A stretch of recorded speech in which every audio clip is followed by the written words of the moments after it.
try this again.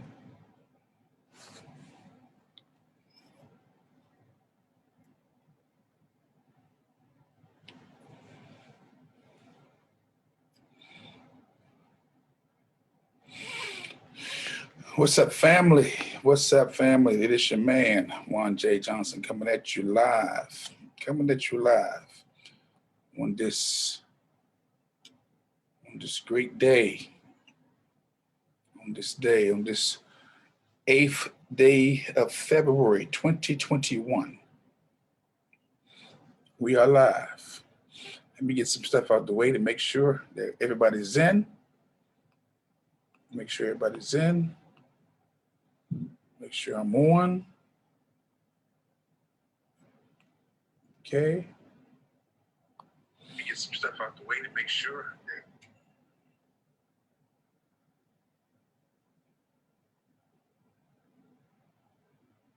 okay.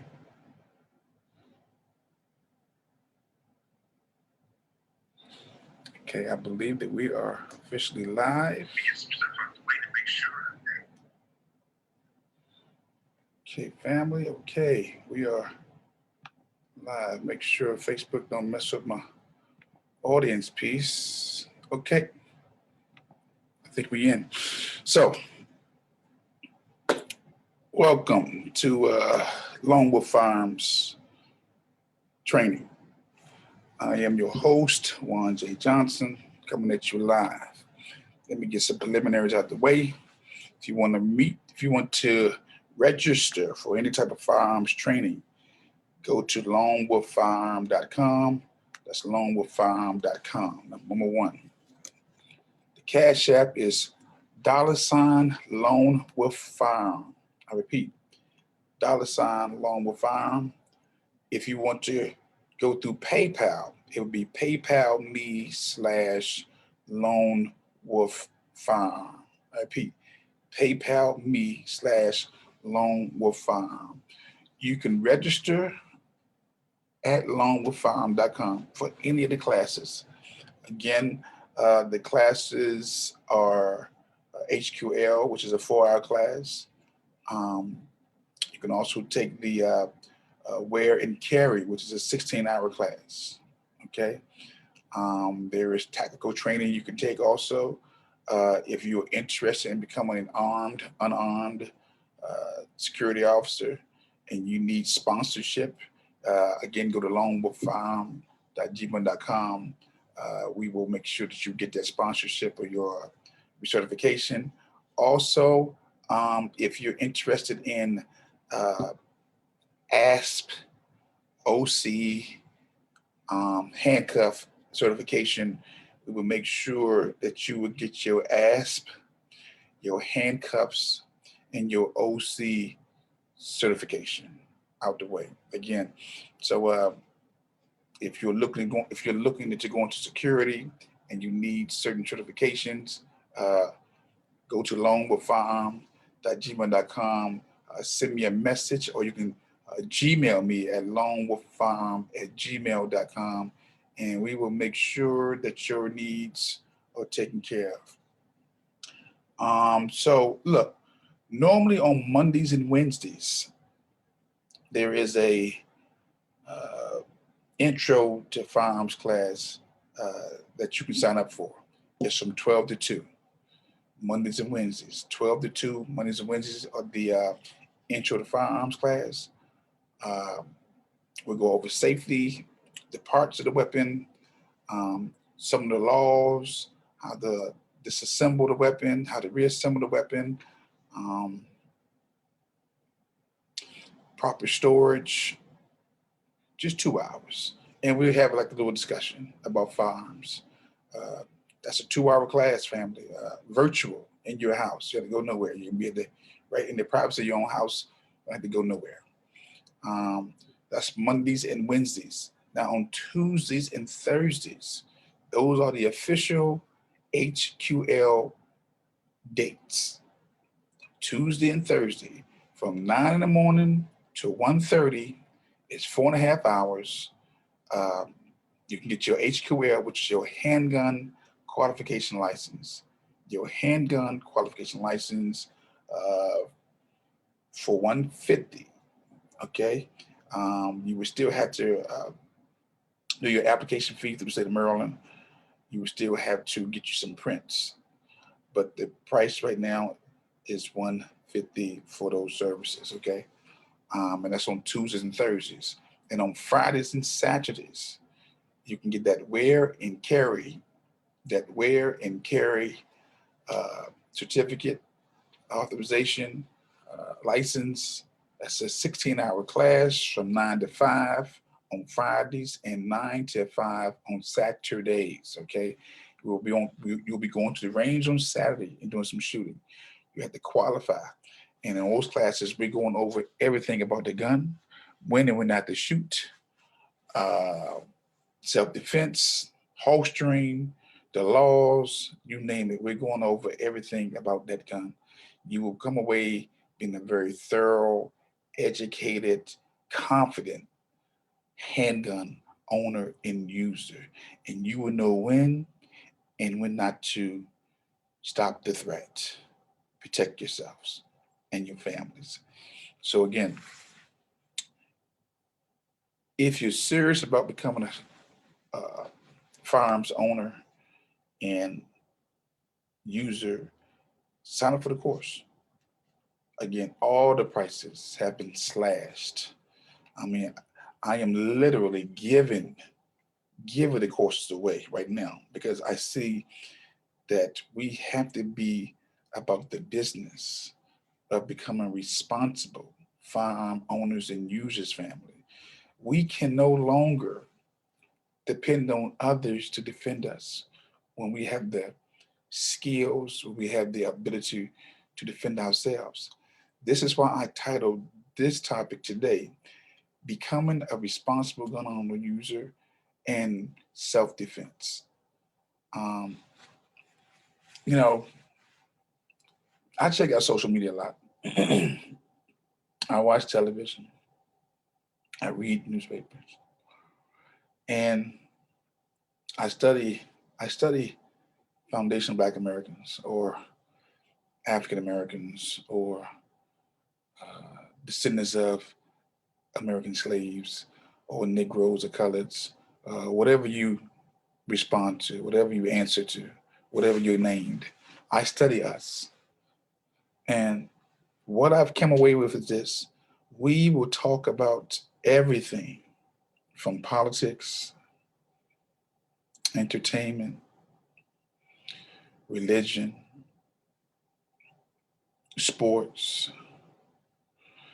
um, cars, jewelry, shoes. Um, I mean, we have a comment for everything, family. We talk about education. We'll talk about the prison, the school pipeline. We'll talk about homelessness. We'll talk about COVID-19. We'll talk about the vaccines. We'll talk about our favorite television shows. We will talk about everything.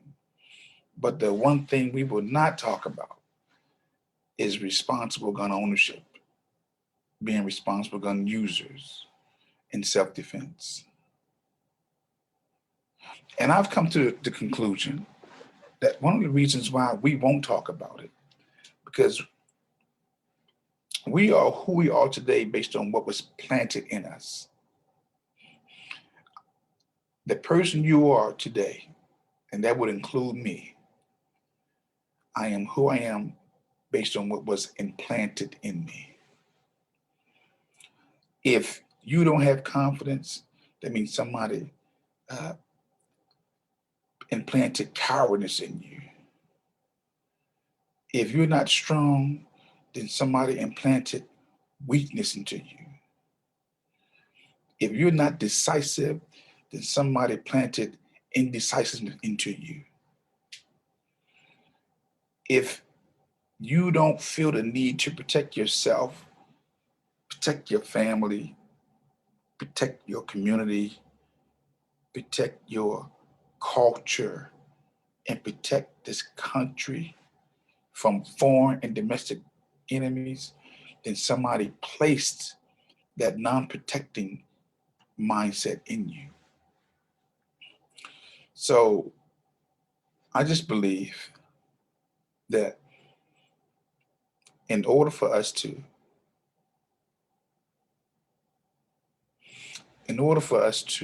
how I say this, to get back or to take back what was stolen from us or was not planted in us, we just have to think and do things different. So again, yes, I can come on social media and talk about everything from the entertainment to the rappers, bills. I could talk about Kamala. I can talk about Biden. I can talk about Republicans and Democrats. I can talk about the Super Bowl. I can talk about all these things. But what is it doing for us? How is it furthering us as a people? You know, we do not have the discussion about firearms. We don't have the discussion about self-defense. And if you take a look at some of our neighborhoods where we stay, if you just imagine if just a couple of us had the firearms to protect our neighborhoods, some of the stuff that we see wouldn't even be going on in the neighborhoods. The violence, the out of control youngins.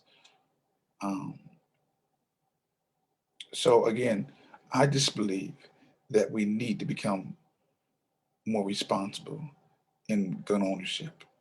And I believe that we need to focus some of our attention on self-defense. Self-defense, family. I think that again, um, we just have to be serious about defending ourselves these days.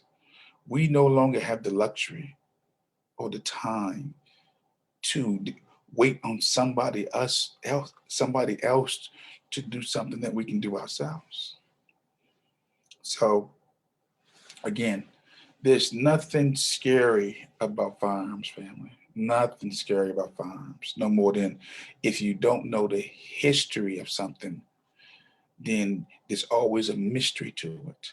But once you know the history of a thing, then you will remove the mystery of it. And like that picture in the back right there, that's intentional. It's a subliminal suggestion. It's a subliminal suggestion, family, because I want you to be serious about becoming responsible gun owners and users. I want you to be serious about protecting yourselves, protecting your families, protecting your community, protecting your property. You know, I want you to be concerned about the Second Amendment, the right to bear arms. I want you to be concerned about the First Amendment, which is supported by the Second Amendment. And many of us don't even know what the First Amendment is. The freedom of speech, the freedom of religion, the freedom of assembly, the freedom of petition, okay? The freedom of the press, the First Amendment. All these are under the First Amendment. And then you have that Second Amendment, family. That Second Amendment, which is the right to bear arms. Look here, if you think about it, the Native African American, or the Native Black American, we're probably the longest serving people on this soil, okay? We've been here longer than anybody. Anybody. All others was invited. We did not have that option for an invitation. Whether they came off the boats or whether they encountered us already on this land and subjugated us, okay? This land was conquered with the sword and with the gun, okay? And you know, what baffles me sometimes is we know how this land became what it is today. but we refuse to even practice our Second Amendment rights, that right to bear arms, that right to defend yourself, that right to protect your family, protect yourselves. Okay? We won't even, it amazes me that we have found reasons for not defending ourselves. That we trust so much in law enforcement, the National Guard, service members to do something that we can do ourselves. It it just blows me away.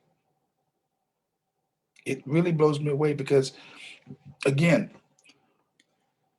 the first law of nature is self-preservation. Let me say this again. The first law of nature is self-preservation. So how is it that we as a people have made up in our minds that we would not defend ourselves? It does not make sense, family. Who has convinced you? Who has convinced you not to defend yourselves? You know, again, I can understand the fear of handguns, because when you don't know about something, it's a very fearful encounter or experience. But again, once you obtain the knowledge and you obtain the information, then you're able to remove the fear. The fear leaves because now you have a working knowledge of the thing. You understand the parts and how they all work together. Okay. Again, we have to be about the business of self-defense. We have to be about the business of becoming responsible gun owners or gun users. Think about this. We talk about basketball, we talk about football, we talk about baseball, we talk about politics, we talk about civil rights, we talk about no rights, we talk about white supremacy, we talk about discrimination, we talk about everything but self-defense and firearms. We talk about building,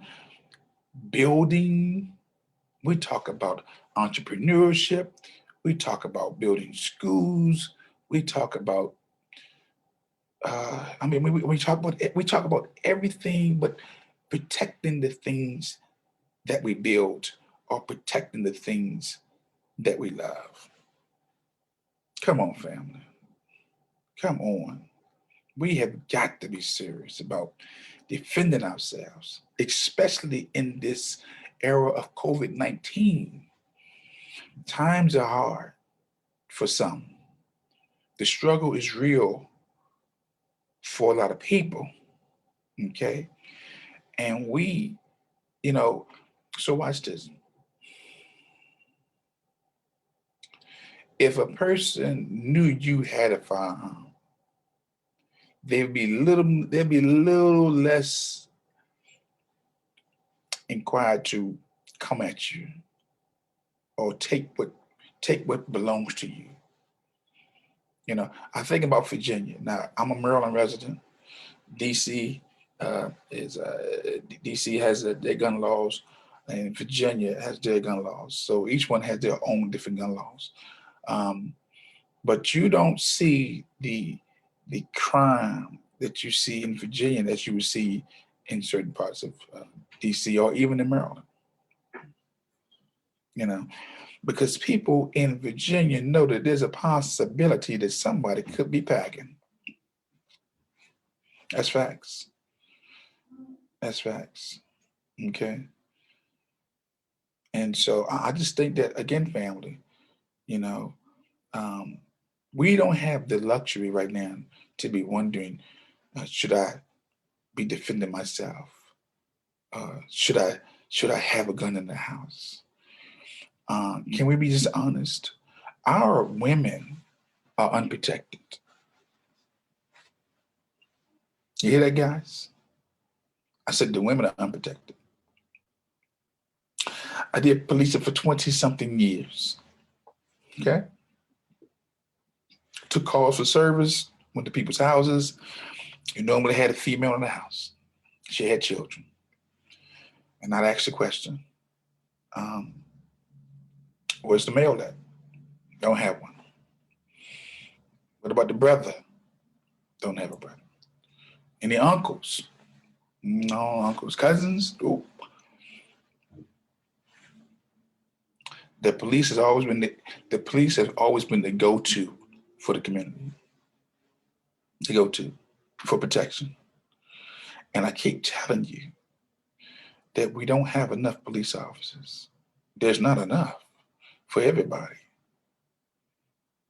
So you have to be about the business of becoming responsible gun owners, gun users. We have to. You have to be about the business of self-defense.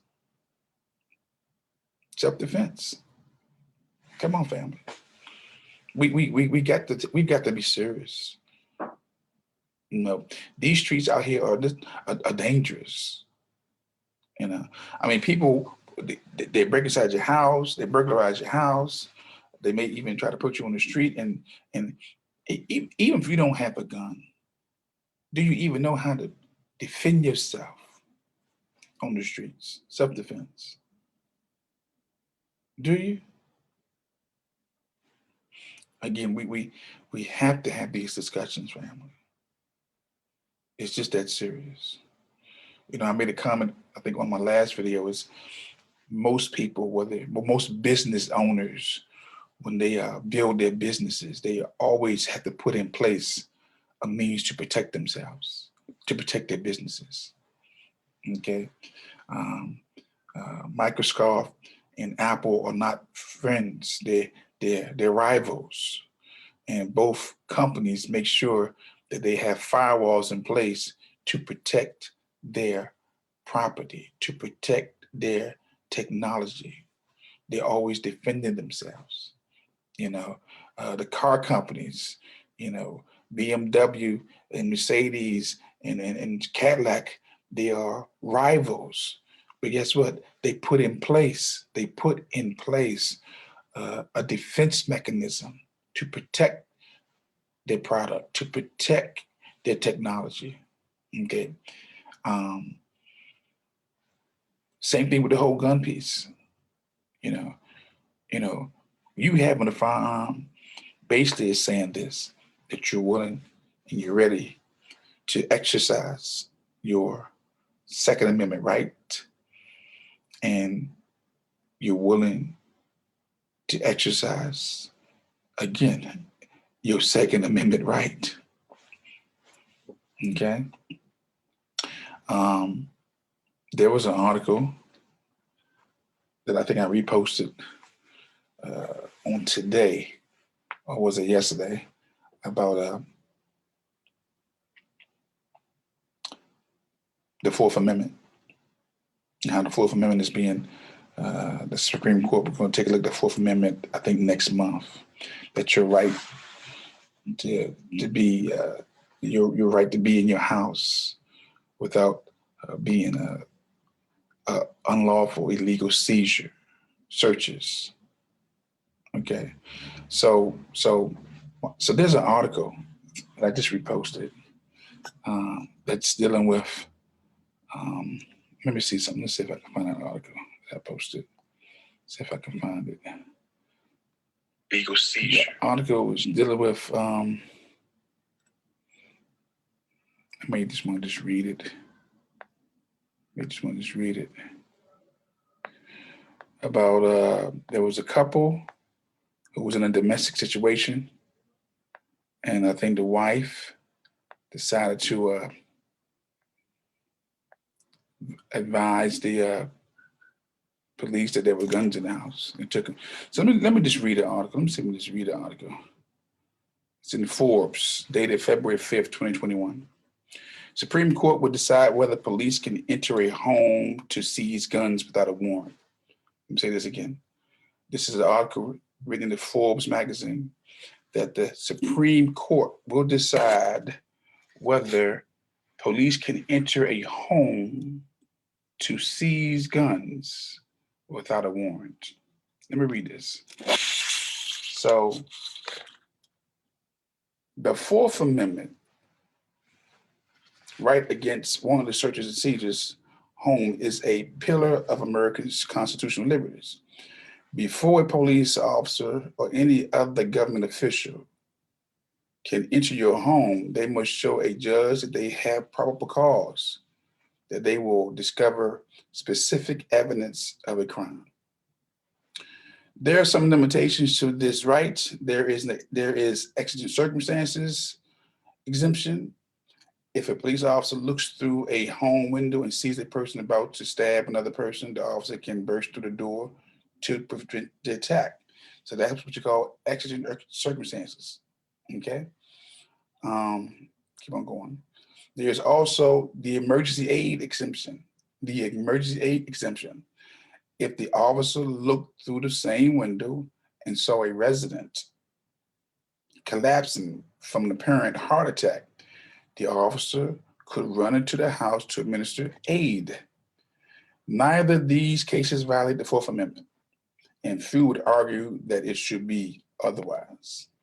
However, there is a broader cousin to these amendments called the community caretaking exemption.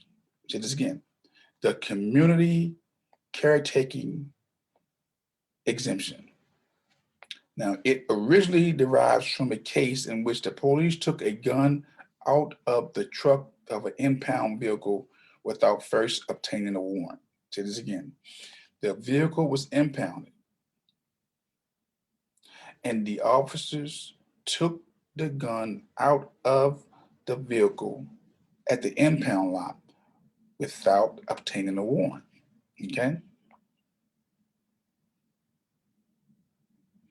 The Supreme Court held that there is a community caretaking exemption to the Fourth Amendment's warrant requirement because police perform community caretaking functions, totally divorced from detention, investigation, or acquisitions of evidence relating to the violation of the criminal statute. The court held that police activity in furtherance of these functions does not violate the Fourth Amendment as long as it is executed in a reasonable manner. So what they were saying is that the police was exempt from getting a warrant to get a gun out of a vehicle because they was practicing community caretaking. Think about that. Note that unlike the first two exemptions, this exemption is not limited to immediate emergencies. So the first two exemptions was when the officer was peeking through the window and he saw somebody being stabbed. And the second one was the officer looking through the window and he saw somebody dying. This community caretaking, it doesn't deal with emergencies. Okay, so in the Supreme Court case just described, there was only a general concern that vandals might eventually break back into the impound car and steal any weapon that were in the trunk. So the community care exemption is far broader than the other two. Okay. All three exemptions allow warrantless searches so long as the police officer acted reasonably. Okay. This is one of the easiest constitutional standards to meet and is a significantly lower standard than probable cause, which is required for a warrant. As long as an officer might reasonably think that a warrantless search will alleviate a danger to the community, the search is considered constitutional. So there is a vigorous debate about whether the community care exemption can apply to searches of a person's home as well as of their car. Okay. Vehicles have always had less Fourth Amendment protection than homes, which are considered a person's most private sphere. Federal courts have been divided on this question, and the Supreme Court has not ruled it out until now. Okay? So this case is going up before the Supreme Court next month. The community caretaking exemption, which allow a police officer just to have reasonable suspicion or a hunch, not probable cause. And I'm hoping that the Supreme Court protects this Fourth Amendment, because it needs to be protected. Hold up, let me see something.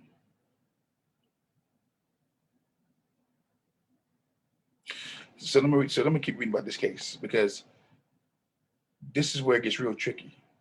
The court just announced that it will hear arguments next month on a case that presents this issue.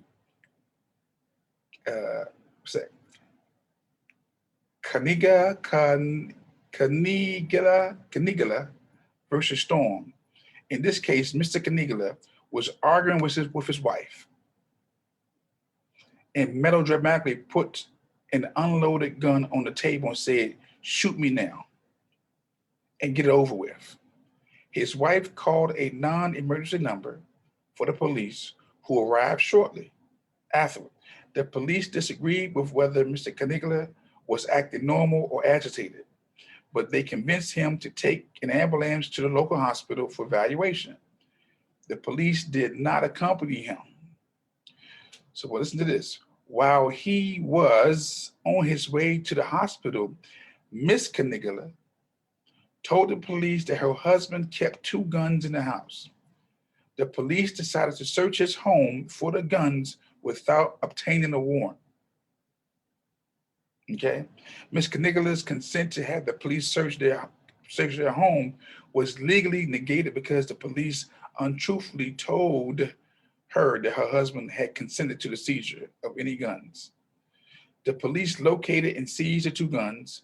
Mr. Canigala sued for the violation of his Fourth Amendment right to privacy and his Second Amendment right to keep handguns in the home for safe protection. Okay. The First Circuit Court of Appeals, which is the federal court just below the Supreme Court in Canigala's jurisdiction, sided with the police.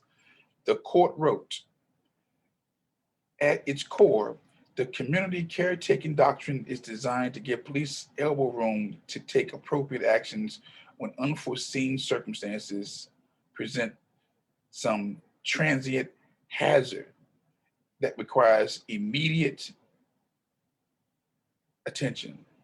Understanding the core purpose of the doctrine leads to the conclusion that it should be not limited to the motor vehicle context.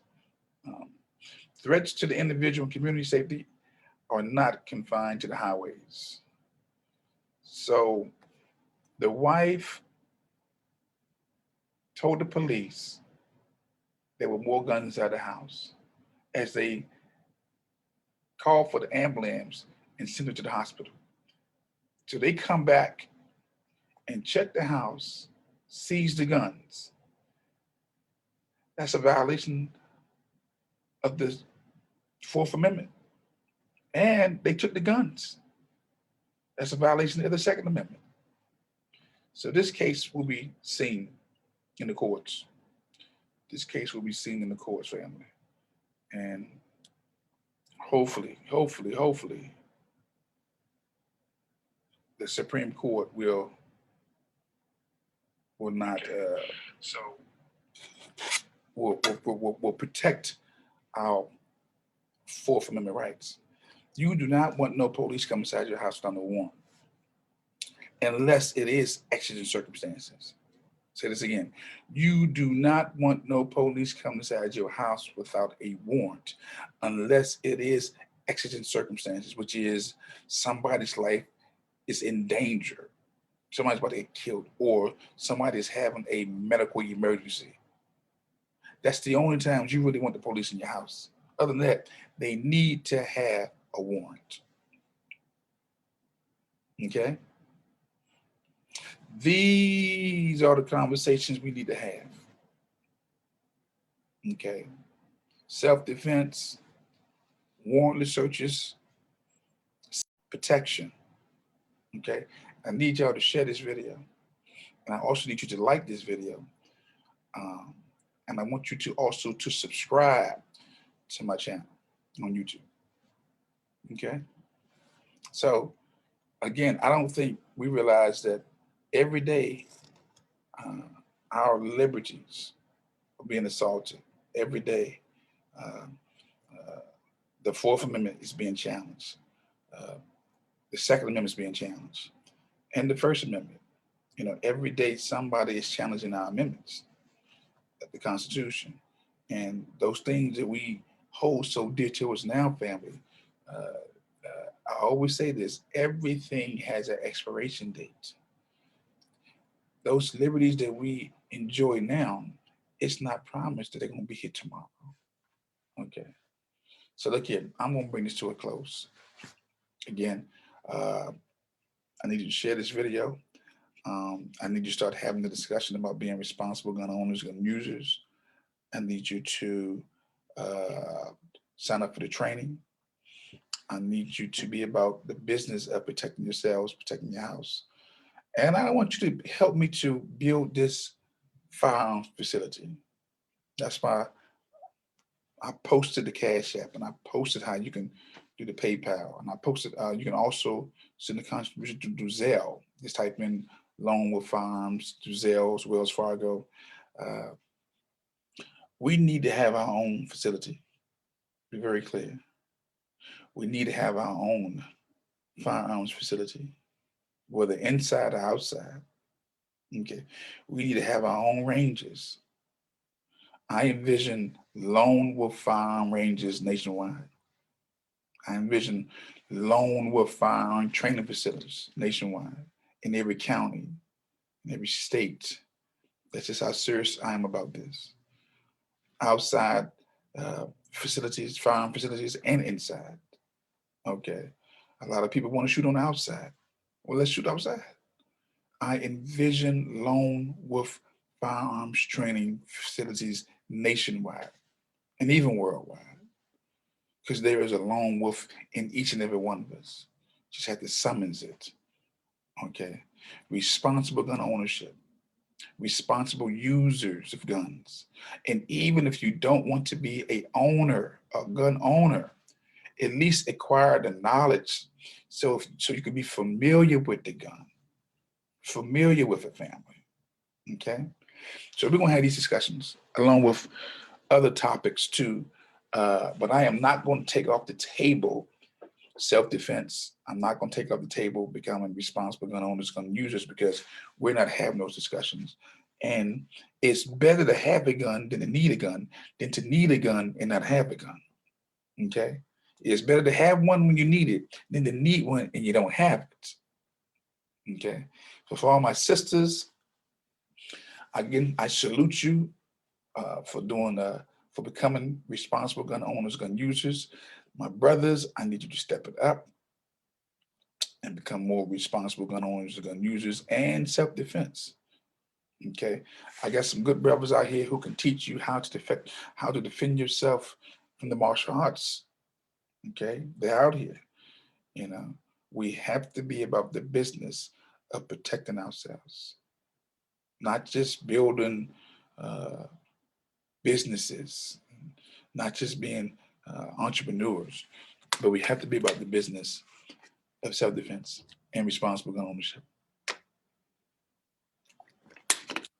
So with that said, I'm gonna bring it to an end. You can go to lonewolffirearm.com, register. Again, Mondays and Wednesdays, intro to firearms from 12 to 2. Okay. Tuesdays and Thursdays, HQLs, 4 hours. Okay, from 9 to 1:30. All right. And on Fridays and Saturday, wear and carry classes, 16 hours. You can register. All the dates are listed for the month and next month. And classes will be filling up. I'm gonna get your heads up when I can't take no more people. Okay. So with that said, I want to thank you for tuning in. share the video. And I always remember, it's not how much you know, it's how much you care. And there is, I repeat, there is a lone wolf in you. I'm out.